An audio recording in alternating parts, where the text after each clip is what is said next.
Welcome to It's All About the Questions, where learning to ask the right questions can help you achieve lifelong success. Now, here to help you ask all the right questions is award-winning author, international speaker, and business strategist, Laura Stewart. Good morning, afternoon, and evening, everyone, and welcome to the show. As always, my favorite time of the week to be here with you, my listeners, my digital friends, since I'm listening to you across the digital divide, radio, broadcast, and on podcast. And I'm so excited. Yesterday, I got my podcast rankings, and thanks to you, my listeners, please remember to keep rating, reviewing, subscribing to the show. I was notified that in all of the United States, for the category of entrepreneurship, which is one of their larger categories, this show, It's All About the Questions, ranked 162 in the entire United States. It is just a joy to know that you're all out there listening and loving the show. Love to hear your feedback. Reach out to me at laura@laurastewart.com. So I know what you're liking, what you're not liking. I had somebody reach out the other day and said that there was some distortion on the sound, and I do apologize for that. So we are trying to do some other things with me still continuing to broadcast from home, calling into the radio station, and I'm trying some other things. And I think next week I may try to go to the radio station to actually do the show from there. Mr. B thinks he came up with a way that I can put a headset on without triggering my sound-induced vertigo. So yay. And speaking of the show, I am excited to bring a guest back on the show who I had on several years ago. She is one of the leaders in the world on Strengths Finders and helping your businesses and your teams grow through leading with your strengths. Her website is leadthroughstrengths.com. Lisa Cummings is back on the show today, and we're going to take a little different tack, aren't we, Lisa? We're not just going to talk about strengths, are we? It sounds like it. I am ready to go with any angle that will be helpful to you or your listeners or the world, and I bet we'll end up looping it back to strengths because that's what always happens. And it's so a critical part of everything that you do, working to your strengths. But yet so many people feel that they can't or they won't or they don't want to acknowledge that a strength is a strength because they just need to take a job even though they know that it's not the right position for them. What do you say to people when they say things like that to you? I say that instead of obsessing over whether one role, one job perfectly aligns with all of your magical strengths profiles, that instead, if you look at them as clues to where your preferences and motivations lie, it's so much easier to do. If you think, how is it that I'm working when I'm at my best, and then you go apply those how things, then you can apply it to any job, even one that you think is depressing in the moment. If you go, I'm totally fired up when I'm interacting with people. Okay, great. Focus your attention on leveraging that. If you're really analytical and you love making pivot tables and telling stories out of the data, then find a way to integrate that kind of analytical and critical thinking into any role. So I think that helps a lot of people get unstuck from the thing that you were describing.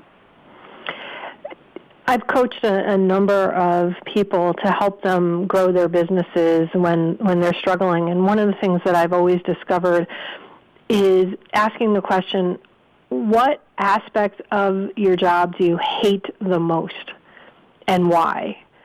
And one of the things I discovered with the Strengths Finders 2.0 is, I think, the latest incarnation of that assessment. Is that correct?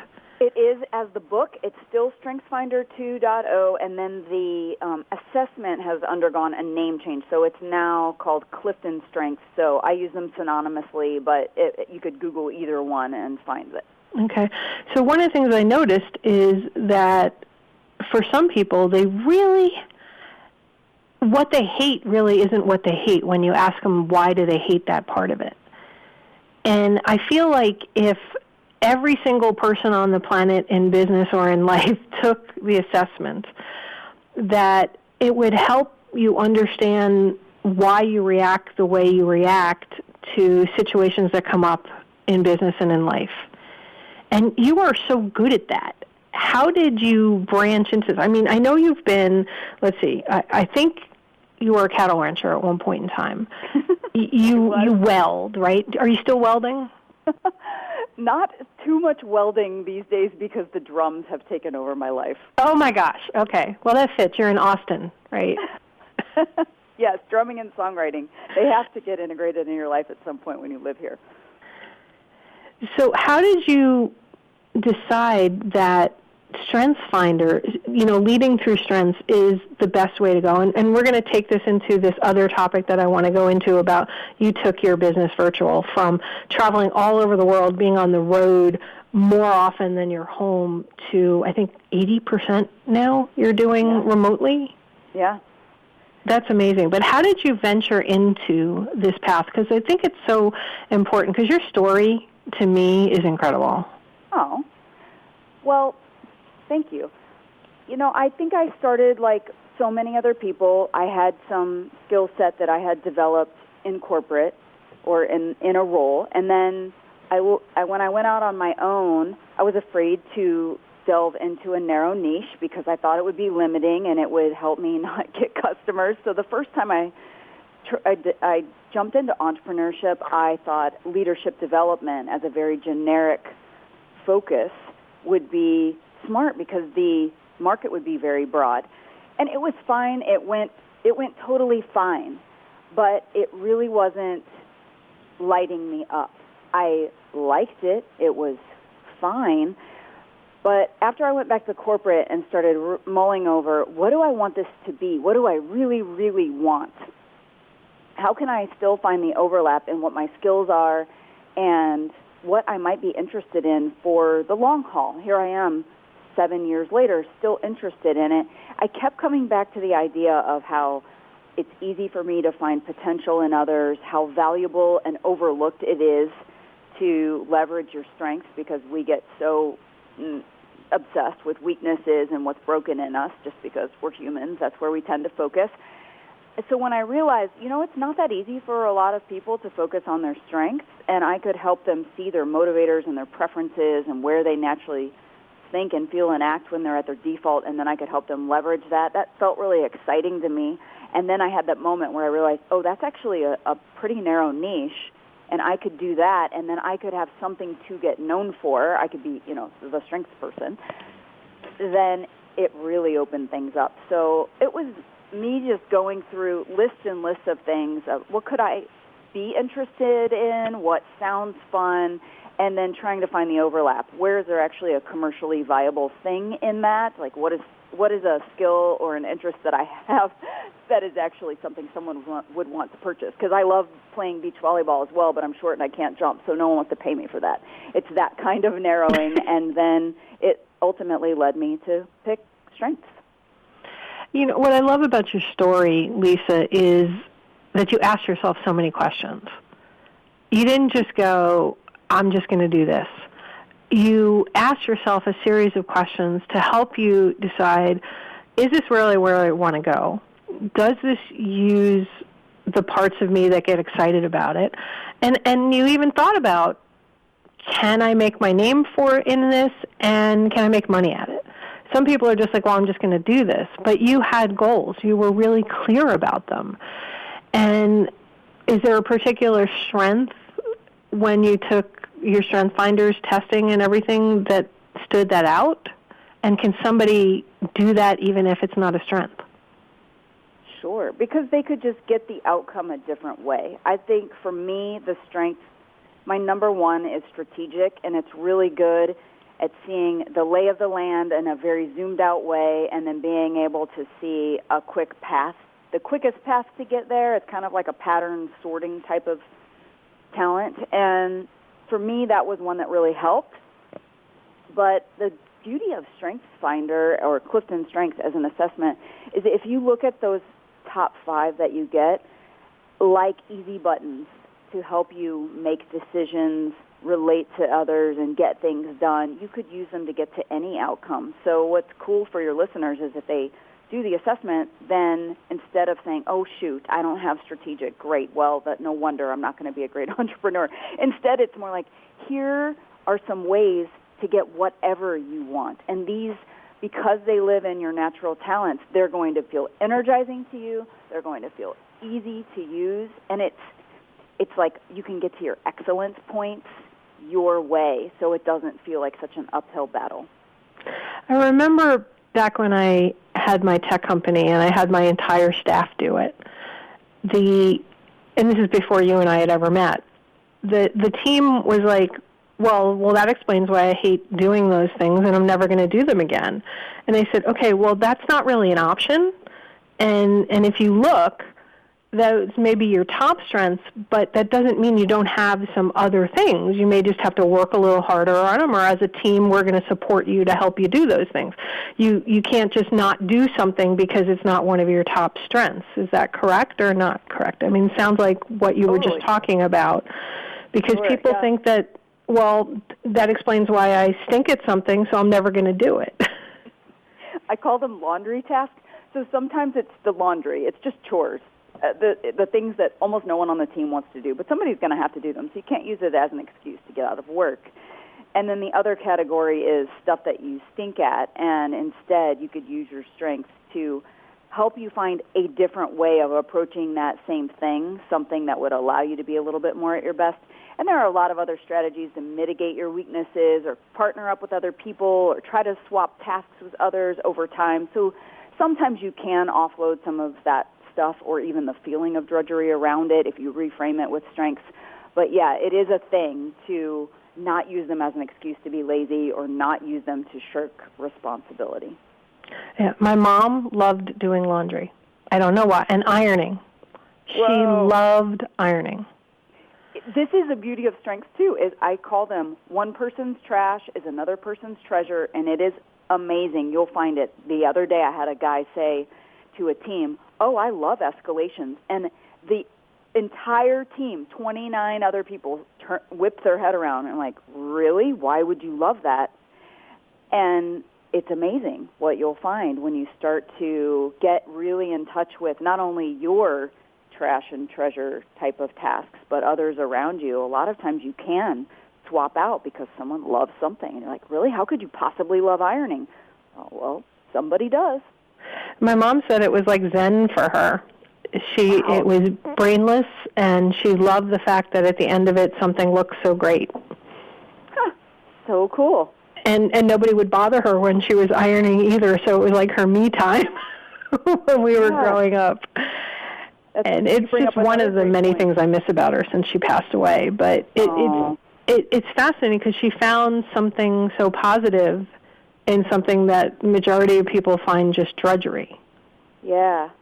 That's a thing that's so cool, too, is if you have found that you love a thing that others don't, and you've probably found a way to align it to your strengths or something that you need that you're not getting, and being able to communicate that when you get into a team environment, it's really beautiful because then when others know, I call it knowing you're weird, and when you find your weird factors and your quirks or your little things that are different, they give you interesting clues about where you can set yourself up to be at your best. Okay, so talking about finding your weird, what is the weirdest thing you found out about yourself over these years of helping other people find their strengths? I've always wanted to ask you that, so now's my time, live on the air. The funniest thing, I'll tell you exactly what popped to my mind instantly, is how the small things that I would have overlooked and not thought were important clues, how in aggregate they are. So, for example, I love to eat canned vegetables right out of the can, not putting them in a bowl. This is weird, but this is what came to mind when you asked the question. I love eating vegetables that way because it's really efficient. It doesn't require me to get out a bowl. It doesn't require me to cook. It doesn't require any cleanup. It's pretty healthy. So I found little clues like that, weird things that I do. Like I eat vegetables out of a can, straight out of the can with a fork. People think that is the weirdest thing when they find that out. But when I look back at many clues of things like that, it shows how much I value efficiency. And when I go back to my themes and I see strategic mixed with maximizer and how, there's an obsession with efficiency with those two, of course, that makes total sense when you start to put the clues together. So I think a lot of people will dismiss little weird quirks about themselves and think they're nothing or they're not important in the context of lining up your strengths. But if you write down all of them, just watch for the little things where people go, oh, that's so funky about you, or oh, that's so interesting about you, oh, you always do that so well. Log those clues for a month, and you will find trends and patterns in them that bring very big insights. Is there one canned vegetable over another that you like? For me, it's Green Giant Niblets corn out of the can. See, I'm not as weird. There's another weirdo matching right here. I love this. Green Giant green beans, not the low-salt kind. And if they have the pop top, even better, because then I don't have to get a can opener out. But I totally dig your corn. It's right up there in my top 3. Yeah, that was a thing when I was a little kid. And I recently bought a can several months back, and I was like about to put it in the pot, and I'm like, next thing you know, the fork's in it or the spoon, and I'm eating it straight out of the can. So yay, there's somebody else that does this. The factoids. Oh, it was too funny. The only reason I had it in my house was because of hurricane supplies. You keep canned vegetables in the house for hurricane supplies. And then you realize. And other things that don't seem weird to you, like I was talking to an old friend the other day, and he said something about how it's almost like having the sweet and the salty together, where he's like, you're this corporate person, and you have this very professional brand for lead-through strengths, and then you're a drummer, and you have this rock band, and you're singing and there's this whole other thing, and it gives this layer and dimension that I didn't even realize about you. And I just like, that's just me, so it doesn't even seem weird to me. But when people find out, they go, really? Oh, when I saw you in your corporate suit, I never would have imagined that about you, because we kind of stereotype and categorize people. When you work with your clients, now in the past, prior to this last year or so, the way you worked with your clients, your corporate clients with teams, was you went on site. Was part of the way that you worked with them on site, you asked them to share some weird thing about themselves? Sometimes that would come out in a workshop. So our standard back then was a half-day discover your strengths, and there are definitely activities that we do that sometimes those weird things that you love would come out, but often that depth would be 2, 3, 4 sessions in when we're getting into the deeper exercises and sharing with the team. Usually if we're doing that first one where we're igniting or helping them kick off strengths, that was the most popular product, and that was a little bit more of the self-awareness layer. So they didn't usually get into the weirdness discovery until a little bit later in the process. Why would you use it sometimes and not another? Just depth. You know, if you have 3 or 4 hours with a team, it is not one of the core get to know your strengths, self-awareness kind of pieces. I mean, it is a valuable piece of a thought process. It's just that you're limited in a few hours for what you can get, so we narrow it down to 3 core pieces of intellectual property as the way that they think through their talent themes. And so, in that first pass through, it just doesn't make it in the conversation as often. Now, one of the things that you've done in the last couple of years is to try to switch, you've succeeded beyond wildest expectations from an outsider looking in, from going from, say, 80% of your time being on the road to 20% of your time, and I may have the percentages wrong. Have you noticed a difference in the effectiveness from face-to-face versus virtual face-to-face? Yes, and it depends on how you look at effectiveness. So I will always prefer in-person for an effectiveness, like what can you get out of it and how much can team members learn from each other. It still is an awesome vehicle, and it is tough to compete with it. But there's a real demand for virtual, because if you imagine what's practical for teams and what actually fits their budget, I'm often now working with teams where they have a team of 12 and 10 of them live in different countries. And if you're going to do a kickoff event for strengths, you're going to pay for an assessment and a facilitator and $3,000 for each person for travel expenses for that event. It's really easy for an event to suddenly cost $30,000, or for a big team it might be $100,000 or $200,000 kind of price tag just for one 4-hour session, and that seems off to people. So in corporate, it's just become really palatable for them to say, what can we do virtually? And then knowing that we work virtually and we're spread all over the place, can we make that an effective process? So I started off with taking the in-person and taking that 4-hour thing and turning it into a 90-minute virtual. Now from there, I've totally gone further, and I've created more products to amp up the effectiveness over time. So, yeah, when it started, it was more like, how can I fit their budgets and a need that they have and this thing that's happening in the marketplace that nobody else seems to want to do, be on camera to deliver training. And now this year, I've launched a whole new thing to address the sustainability and the depth that they go into. So was the starting point for the shift in your business that people were looking at their budgets and going, we would love to have you, but we just can't afford to have you come in? Or was it a personal thing for yourself that you wanted to shift? Or a combination? It was like a combination. So I felt myself getting tired of living on airplanes.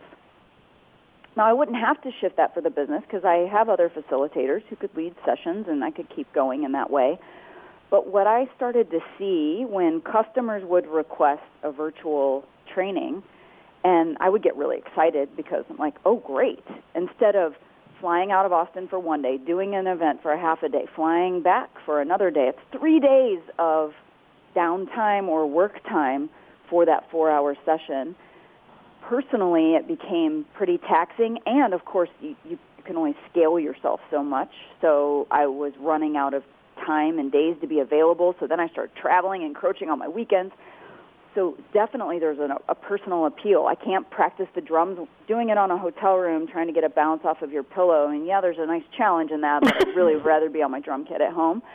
So a lot of the home desires were coming into it. And when I would see customers say, no one wants to do these, or people will do them, but they're a bad retrofit of their in-person sessions, or they will do it, but they don't want to be on camera, so it's not that engaging. And I realized, oh, I'm weird. I actually think these are fun and amazing, and I get so jazzed to imagine, oh, my gosh, look, we have people from 30 countries on one thing at one time. And you can actually when you ask a question, you can get 100 answers in a chat box. Imagine how much time that would take to get if you were debriefing one-on-one around the room in a session. That would take up an hour. But in a chat, you can skim through the answers and get a personal insight in seconds. And so there are areas of virtual where it's even more effective than in person.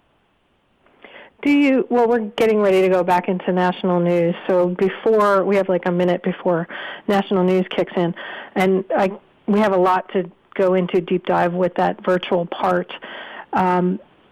Taking my listeners out to the news, what is one thing you would suggest they ask themselves during the commercial break to begin thinking about how they're leading their teams in their business? Ask, what do I really want, and where could that align with a customer need? Okay, say that one more time. What do I really want? That's where you spend a lot of time on those questions. And then review it. Review it. I love that. That last part, really critical that we do that. Everybody, we will be right back with more from Lisa Cummings, Leading Through Strengths, and how she took her business virtual. We'll be right back.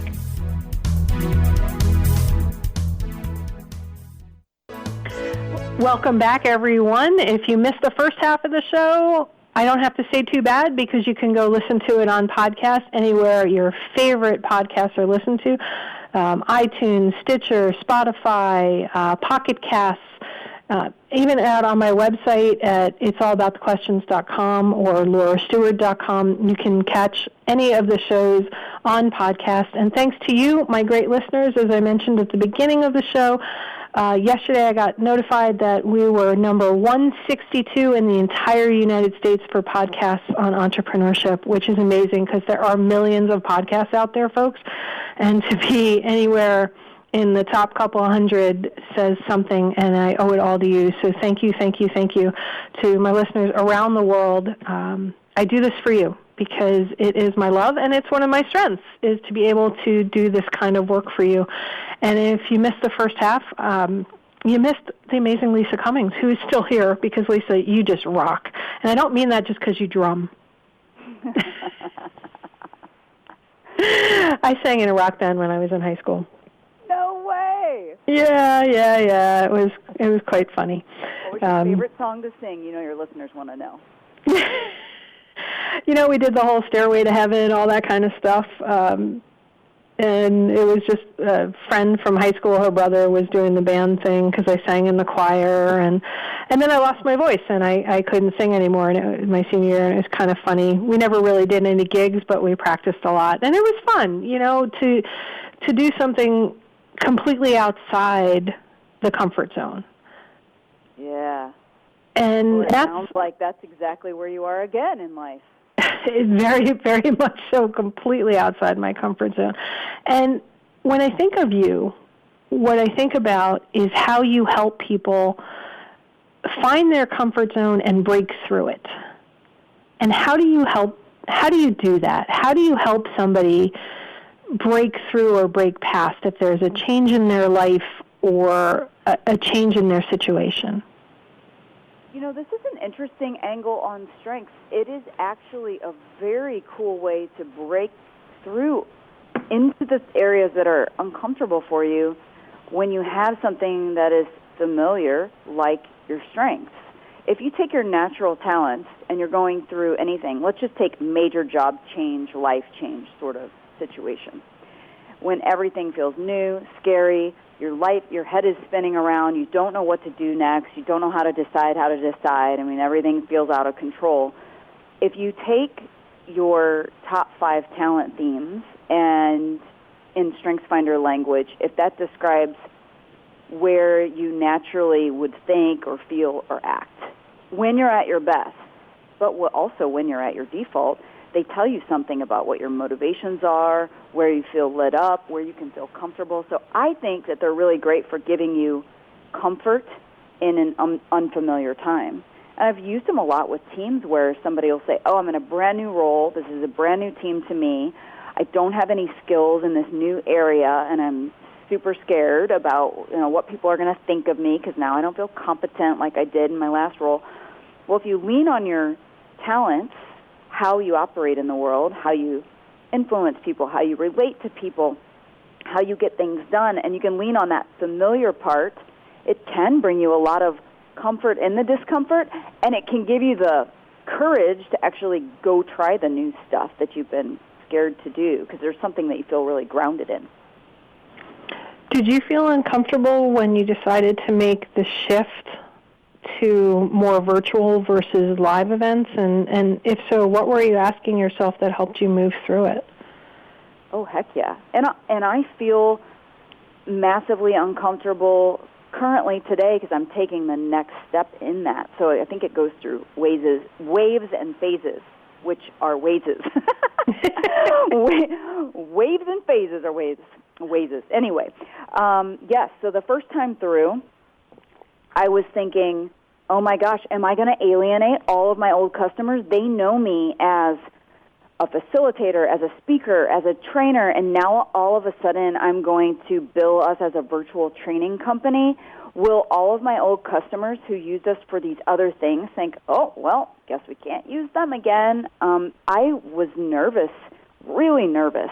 And I remember the day that I put the banner on the homepage of the website, which is like, we're a virtual training company. Like, we do virtual strength training. I wanted to make it really obvious, but I was super scared to make it really obvious because I thought, well, what if they came here for in-person training, which we still do, which I want them to feel welcome to ask us about, which I would still like that business while we're ramping up.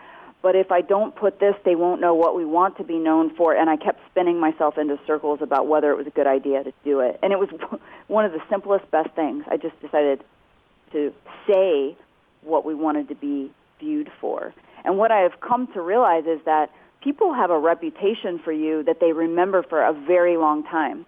A perfect example, just taking it into everyday life. I was visiting my mom and dad in a vacation home last week. They spent a month at the coast, and we went down to visit them for the weekend, and my mom made this big deal about being so gracious, and she wanted to go buy milk. She was buying some groceries that she thought we would like. And so she's like, I don't think you drink milk. I don't think you drink regular milk anymore, but I was trying to figure out what kind of milk you would drink, and she went into this whole thing in her head about how to find the right milk because she knew that I would want to drink milk or have cereal. And it has literally been like 20 years since I have been in a habit of drinking milk and eating cereals. But the last time that I was in her house often enough to have the everyday foods, that's what I was doing. And so that memory of me and how I lived and what I like, it was just still how she saw me. And here I am, 20 years later. Even before I stopped drinking milk, I wasn't a cereal eater for many, many years. But even for my mom, that was my reputation, that was my brand, that's how she thought of me. And the same thing happens with your customers. They know you for a thing. And no matter what you do to change, it's not like they live with you and they follow you around in your mind. So they can't know this new thing about you until you put it out there boldly. And in your mind, you're like, oh my gosh, they're going to think I'm a totally different person. They'll be running away. Where actually it requires it for them to be able to see, oh, there's this other layer. It's not like suddenly they'll think you're terrible at that other thing and they won't ask. They actually do come back. Oh, will you still do this thing? So that was the very first giant step into discomfort, was putting it out there boldly in my LinkedIn profile, putting it out there boldly on the website, and also asking my team to assign in-person gigs to other facilitators on our team instead of me as the first line and they're the overflow, putting me as the overflow or the we're double booked sort of situation. That was all very scary, and it worked brilliantly. So what were the steps you took after you, actually before, you're very strategic, so before that moment that you put up on your website, we're now virtual, and informed your customers, what are the steps that you began to take to set your business up so that it could be successful? Oh, yeah, there were so many. Because you have to have the infrastructure to do it, the technology to do it, the processes, the systems. I mean, just one example, if you take the technology alone, how am I going to do these? Am I going to set up a studio? Is my internet at my office or at my house?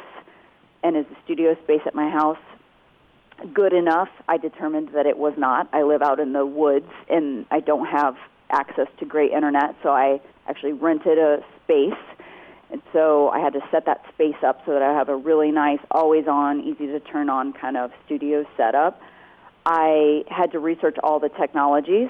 Am I going to use Zoom or Adobe Connect or Skype or WebEx or whatever? And then when I find the ones that I like the most, what are the features and functionality, but also what's the accessibility to the customer base?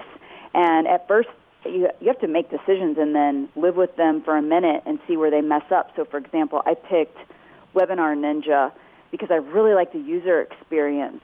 And then I realized that the way that it used this awesome technology, this RTC, it basically is like a real time. It has no latency. It's a really great video stream. It has a really nice chat. But unfortunately, a lot of my corporate clients were blocking it because it required you to interact with your browser and accept certain settings in the browser. And users either got blocked by their IT department or by their knowledge of technology and how to let their browser accept certain audio and video settings. So I moved away from that as my main one, eventually landed on Zoom. But just that whole process, figuring out how do we communicate with them? How do we get them the links? How are all of those things going to work? Well, you have to dive in, make a decision, test it out. That means you have to start pitching it to customers a little bit before you're ready. So maybe I took a trusted customer and said, okay, I know you have people spread all over a country here. What if we take an extra event and try it virtually? So I started testing it out where it was a small thing, and then once you get the systems and structures really ironed out, I had to make troubleshooting pages on the website. I hired a producer to come online with me to handle the tech stuff while I could be the facilitator and not get off my game with tech questions because it could really set the tone for a bad event. So there were a million moving pieces that happened as I jumped in and set up the infrastructure, but a lot of it came with dip the toe in, start to do the experiments, get to the point where you're close but still uncomfortable, and then start offering it out, and someone's going to take you up on it, and then you're going to hurry yourself into that, how do I give them a great experience, even though this is my first one, my second one, my third one.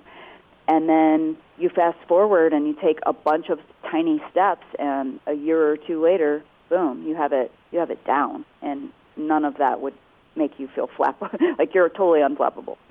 That's a lot of stuff to think about, but all critical stuff. And when you did to start with somebody, this is a question I know my listeners want to know, if you're willing to share the answer to this. Did you charge differently for live versus, obviously travel and all that other stuff, but in terms of the nitty-gritty, was there a revenue change for the different models? Yeah, for sure. So I would say a quick calculation in my mind is that a virtual event costs about 65-70% of a full in-person half-day event. So that's my rough math in my head. And so it does make it appealing to some people who are lacking the full budget to do an in-person event. But what it also brought to light for me is some of the limiting thinking that you have that you don't know about. So, for example, an in-person event, what they pay me and what my revenue is does not reflect their cost of an event. Their cost of a virtual event is get people to hyperlink and they show up. Their cost for an in-person event is they rent a venue space. They fly people in from all over. They have very big costs related to that I didn't think of before. And even if you do opportunity costs, let's say they all work in the same office and they're just pulling people out of work for a half a day, the opportunity cost is greater to have the whole team gone from work for a bigger chunk of time. So I started to understand more what the cost to their business is versus the revenue to my business and what their important metrics are. So as I got more into the virtual world, I realized there are a lot of big companies whose number one metric is cost per learner per hour. And that totally changes things because it makes them love virtual, because I could bring on 500 people at one time and suddenly their cost per learner hour can be in the single digits or somewhere around $10 instead of thousands. So it's interesting because I thought it was going to be a struggle in certain ways, and then I realized, oh, this is magic for them. They love this. They want it. They're dying for it, and they just can't find as many vendors who love to do this thing. What's so cool about that is doing the shift helped you understand where what was valued by your clients. You never probably before that thought about the cost per hour for training of somebody the same way as you do now, because now you understand that this was a huge value for some of these corporations that you went into. Yeah, and it takes your mind in a different way. So it's funny because I used to run learning and development functions, so I used to think of those metrics. I had just forgotten about them because it had been a long time. So one, that's silly. I had just forgotten about something that would have been so valuable to my business. But then also, if you think about a different angle on the thing, so for example, StrengthsFinder, when it's a half-a-day kickoff of StrengthsFinder, that's a little bit more like a team-building event, a retreat, one of those off-site moments for a team. Whereas when I'm doing virtual stuff, especially now with my new product, Stronger Teams, this is implementing it over time. We're trying to help them have meaningful conversations over time with their team. Now, instead of thinking you as a one-time team building, come in once in a while sort of thing, this is more like you're integrated and embedded in what they're talking about and what they're doing all the time, every week. And so it also creates a different level of relationship that goes back to your effectiveness question, where I could have stopped myself thinking, oh, it's virtual, it's not going to be as effective. Suddenly, here I am, 2 years later, I'm doing the Stronger Teams program where we're meeting over and over and over and over, and I'm able to have depth that I was never able to have when I came in to be a spark and get them going. So you actually have more time with people now with the virtual programs? Is that what I'm hearing? Yeah. When you started doing it, and people, because when you started doing this, the online stuff was not as prevalent as it's starting to become with people. Did you find that it was difficult to get people to share as much, or was it easier because now they could type something in a chat that maybe nobody else saw? Did that question make sense? It does. So sometimes I would say that this answer depends on who is showing up. So when I'm in my really big workshops that we do virtually now, and at the biggest we'll have 500 people on, and let's just imagine them being in a corporate university, so pick a company, Walmart, I don't know if they really have this, so I'll call it Walmart University, where they have professional development, and any employee can sign up because they want to do a little more professional development training, and they sign up for StrengthsFinder. So this is a scenario that I work with often where they don't know each other. So some people are more open when they don't know each other because it's not like their team is going to be assessing what they're saying. So in that setup, I usually get, one, you have the volume of people that is high, so they're very open because when they see, oh, look, 40 people already typed an answer, and they were very open, so now I'm going to be open. So it creates a volume situation where people are more open with each other. That's pretty cool. I didn't think I would like very big sessions. I thought I would like the small, intimate ones, but I've come to have 150 people as my favorite number for virtual for what goes on in chat. And I actually make chat public, and it's an integral part of what we're doing so that they can get the most out of the session because they see each other's answers. So in that way, they'll share more. The other thing that I had to learn was how to do techniques. So yes, there are a lot of situations where people are a little bit hesitant to share. So what I do is I give them easy one-answer questions, and it changes the way that you think about questions. I had to rethink the way I ask questions. It's really getting into your show topic, too. Instead of my go-to that used to be asking these deep, open-ended questions, I had to learn a technique of getting them warmed up by writing in one word, because both it's safe, and if you're a slow typist or you're not really sure, or I'm moving on talking, and are they going to answer? So I'll write one word that describes X, and then they write it in. And then you see the chat come alive and all these people writing and starting to get some insight, and then I'll build on that question. And then I'll ask them something that takes a phrase or a one sentence to answer, and then they get it on. And then I can go deeper and say, all right, now if you have a specific example to share, use the raise hand function or let me know in the chat and I'll unmute you, and then you can describe the example to people in the room, and then they can go deeper. So it comes in layers. That's what I've found to be really effective in this virtual medium, but I had to figure it out over time, that if I start with these really deep questions, you just get crickets and it looks no good. How do you respond to people that do the virtual and maybe they complain about it? I don't think that we've had that happen. That's awesome. When we were starting, I've had people complain about, I can't get logged in, it keeps blocking me, but those are their own network issues. So right, that's tech stuff. Yeah, and I can't do a lot about it other than work with their company to figure out why are things getting blocked and how can we work around it for the future.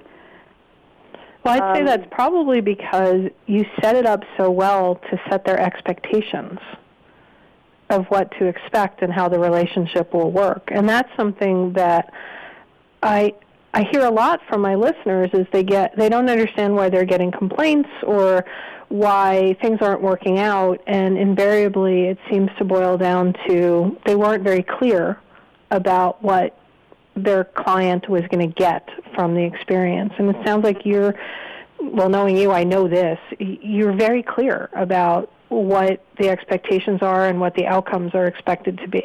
Would that be an accurate statement? I think so, yeah. And then the other side is, sometimes you will focus on things like, oh, what are they going to complain about? And you get in your own head about not wanting to make these shifts because you think of all the things that they're not going to like about it or what you wouldn't like about it.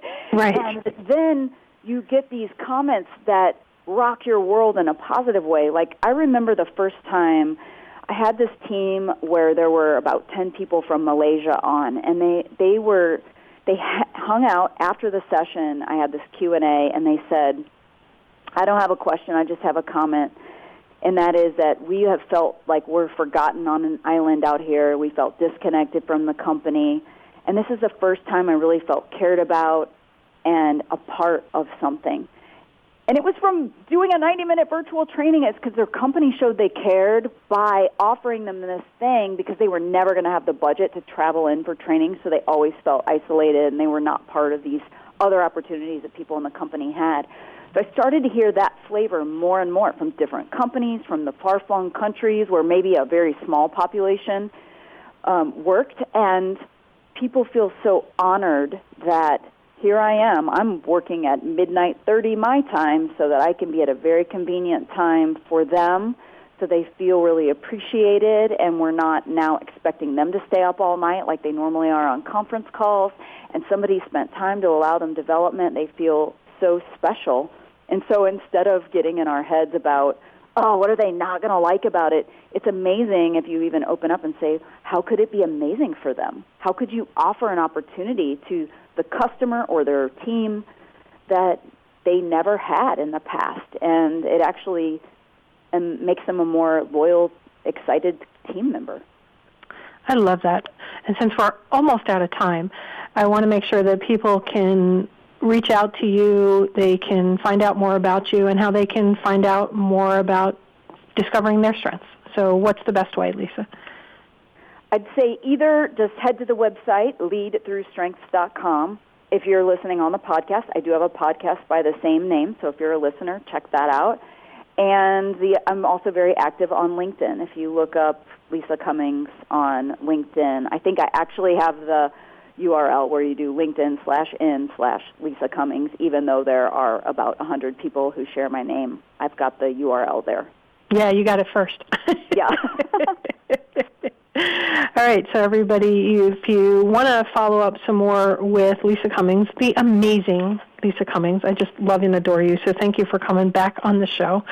They should go to leadthroughstrengths.com, and I know you have so many free resources out there, too, that are just really great for people. And the idea of taking a business virtual, I think you really shared so many great ideas for the questions we need to ask and what we need to think of. So thank you, Lisa, as always. You are welcome, and thank you for always asking such interesting questions. Well, thank you, and one of these days I hope to get to Austin and hear you drum if my sound-induced vertigo ever goes away, and hear more about all the stray dogs that seem to find you. Yeah. All right, everybody. You were going to say something, Lisa? You got a couple seconds. We'll find something more high frequency to enjoy together. All right, that sounds like a plan to me. One of the things, everybody, that I love about my guests is they make me think. They make me learn new questions. So if you learned a new question to ask yourself, or Lisa shifted your perception in some way, reach out to me on any of the social media platforms at the Laura Stewart. Is on Twitter. Love to hear from you. And remember, everybody, the right questions can change your life. So what are you asking today? Hug someone you love and smile. You've been listening to It's All About the Questions, starring Laura Stewart. Connect with Laura at it'sallaboutthequestions.com and download a free workbook that will help you ask better questions starting today.